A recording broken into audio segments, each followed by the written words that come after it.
唔多人叫啊？我會話識貨嘅人少咯。199我懷疑應該係壽司郎最貴嘅嘢食嚟嘅，咁我哋就一齊去試下啦。有錢啊！有錢。最近呢隻水怪咧就喺壽司郎爆紅，不過我就唔係為咗呢隻水蟹而嚟，反而係為咗呢個期間限定嘅帝王蟹。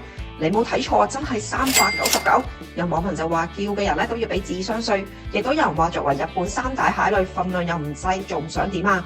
幫大家試下係咪智商稅啦？見你特登走埋過嚟，好似同我哋講識貨咁樣點解？咪讚你哋咯，真係代表。我估係好少人叫。唔會話多咯，但係咧叫我嘅人咧都會覺得話抵玩咯，佢係。抵玩。咁有試過咧，有客人咧嗌咗咧，之後唔知咩原因話自己嗌錯，之後結果我哋包入咗呢個帝王蟹之後就無奈廢棄咯。哇！咁咧，最後我哋等咗5個字咧，佢先有呢個蟹嘅。咁頭先咧，我哋一撳完單都有呢個專人特登走埋嚟問我哋係咪叫咗，咁佢要 confirm 下，因為真係比較一個貴啲嘅 item。啊，呢個係功夫啦。哇！入邊就開啦。通常你食呢啲蟹啊，又要鉗又要食啊。帝王蟹嚟㗎。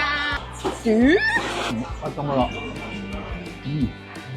好厚肉啦，同埋佢唔會勁鹹。我哋試過有時去一啲連鎖式嘅酒樓咧食咧係超級鹹咯，鹹到係你覺得佢係好唔新鮮，所以溝嗰啲鹹水落去。啊，喂，你啊，幾粗？一個手指。啊，就見我隻手指啊，啖啖肉嘅，同埋佢嘅份量都係比我想象中多嘅，即係起碼佢嗰張圖片同佢呢個實際嘅狀況，我覺得係似咯，即係唔係揾笨嗰啲嚟嘅。人記住啊！咁我得食一次算嘅。最後咧，我哋買單就716蚊蟹，加埋11碟壽司，再加埋茶碗蒸。其實平時我哋2個人一去食壽司咧，都係300幾蚊買單，所以叫1碟蟹咧已經夠我哋食壽司食到飽啦。我諗如果有得揀，我都係寧願食翻壽司就算啦。我最緊要荷包開心啫。